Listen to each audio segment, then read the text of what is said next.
lean in towards the mic, please? That would be great. Thank you. That's good.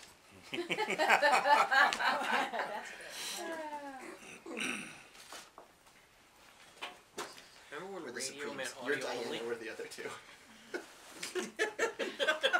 Step kick ball change. Names, please, in the show. I'm Sam Levine. The show is Do No Harm. Felicia Rashad, do no harm. Lin-Manuel Miranda, do no harm. This has been great, thank you. Well, maybe one of you could give us an overview of the show. Just kind of tell us it's a medical procedural or whatever it is. Just an idea of what the show is. You want me to cover this Yeah, one? you start. All right, of course. Thanks a lot. Do No Harm is a medical drama that centers on a brilliant neurosurgeon named Jason Cole. But Dr. Jason Cole also has a secret, which is that he has dissociative identity disorder, which is to say he has a split personality. At night, he becomes a completely different person named Ian Price, who is definitely not a doctor and not a brilliant lifesaver. He is a violent, short-tempered man who has very different goals than Dr. Jason Cole. And so the show is about Dr. Cole trying to figure out a way to make his life work with this alter ego that he has to clean up the messes that he makes at night. And we all work at the hospital that Dr. Cole works at, and we have to deal with him both as Dr. Jason Cole and the ramifications of what happens when he's Ian Price. And we don't know about his problem. We don't know. Well, Yes. one character knows. But most of the people in the hospital are unaware of what the problem is. But we're all affected by it. Yeah, I play Dr. Ruben Marcado, who is a pharmacologist at the hospital who's been trying to create a medication that will help him control this other personality. So I'm the only one who's sort of in on both personalities when they surface. Does this bring up, I guess, especially around New Year's resolution time, the side of you that you maybe want to change? Do you guys sit there and think, does that make you think of that? Because I find that part of the most compelling part of this is that there's, in every one of us, something you don't like about yourself, you want to fix, you fight against. Does that bring those thoughts up for you? I mean, it does, but this is that to the nth degree. I mean, this is truly a completely different person who is as different from the guy we all know and work with as could be. Yeah, imagine you wake up and you're on a plane to Vegas and you have no idea why. I think that happens in the second episode. I mean, it really is these two people working at cross purposes and they're the same person. And what's exciting about the show is, you know, usually with a TV show you can sort of sum it up in a sentence. It's this meets this. I don't know how to do that in one sentence with our show. I got involved because I've never really read anything like it. Felicia, this is not your first go-around with television, and I'm just wondering, being a procedural the way this is, you know, it has procedural aspects to it, versus doing a family sitcom, they're two different animals, and what do you like about each? Well, I enjoyed working with Mr. Cosby because he is a master. I enjoyed that. I enjoyed working with children because they were great. I enjoyed those years of being exposed to icons whom I had admired all my life who came to guest on that show. I enjoyed being in a show that was entertaining as well as informative.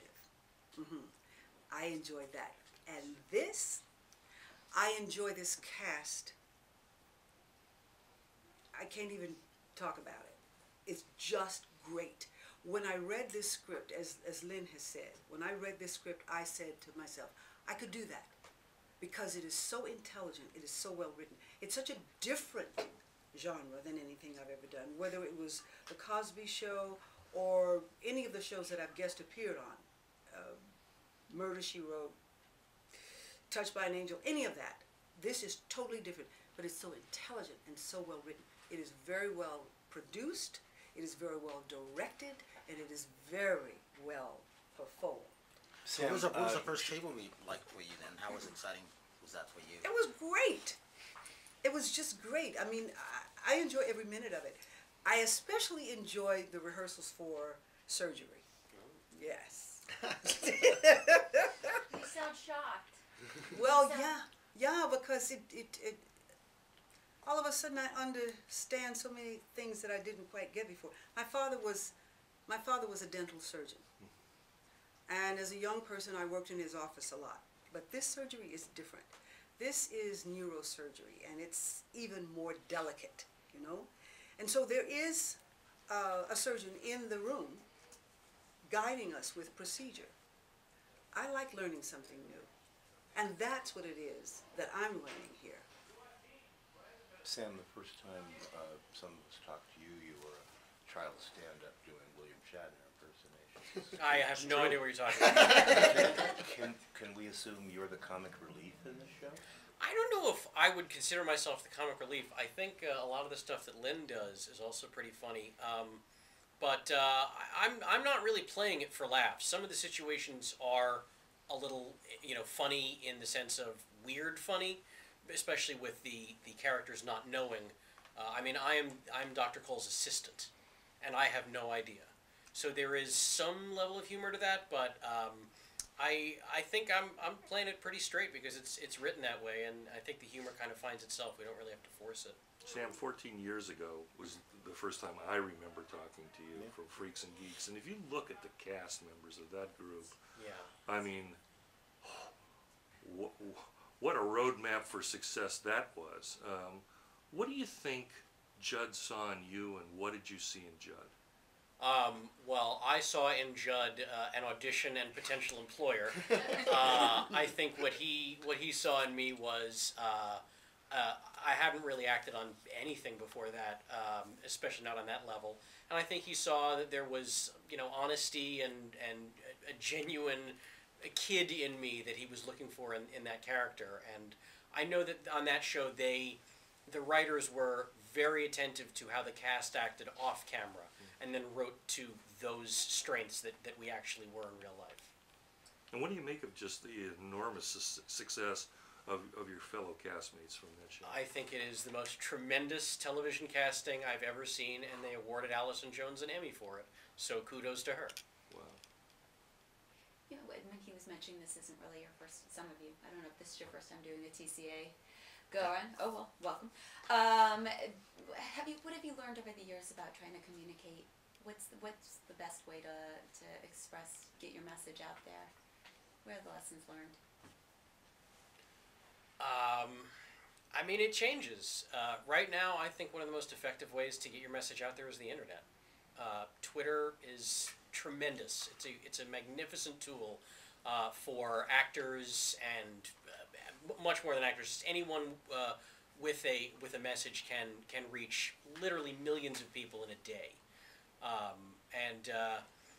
And other than that, I think radio is probably also a best way to go. No, and people are laughing, but I think I read recently something like it's an alarmingly high number of people still listen to the radio for at least 15 minutes every single day. And I'll go days without turning on the TV, but I know every day I'm going to listen to the radio. Blatant, but wonderful. We Thank love you that. very much. We will be sending that clip to our boss. Will you still be able to do the chat show with this? Well, I'm working on it. We're working on getting the Skype set up. Seriously. Felicia? Yeah. Okay. I'm sorry, were you done, Bob? I'm sorry, I didn't mean to interrupt. Well, you ruined it now. Oh, Felicia, you've always been considered a very socially conscious and environmentally conscious celebrity, as well as actress. So I'm wondering, what are your lessons learned from being something like green aware, and what do you do? Oh my goodness. Okay, so this is not new to me because in my childhood I spent a lot of time on a family farm in Louisiana. And if you know anything about people who live on a farm and in farming communities, you know that everything is made use of. You don't waste and you don't throw away. So this is not new to me. Being green and being aware and being conscious of resources and taking care of them, this is not news to me. I grew up like that. So what is the number one thing you do? Well, I put away the paper towels and brought out the cloths again. You know, you get into that. There's not much to do about plastic bags with the garbage because the garbage men don't like it if you put your garbage in paper bags. It's smelly, it's messy, it's damp, it's, you know, it's all those things. There's not much to do about that. But it's very interesting to me how over the years we've become less conscious of turning off a light when we're not in a room.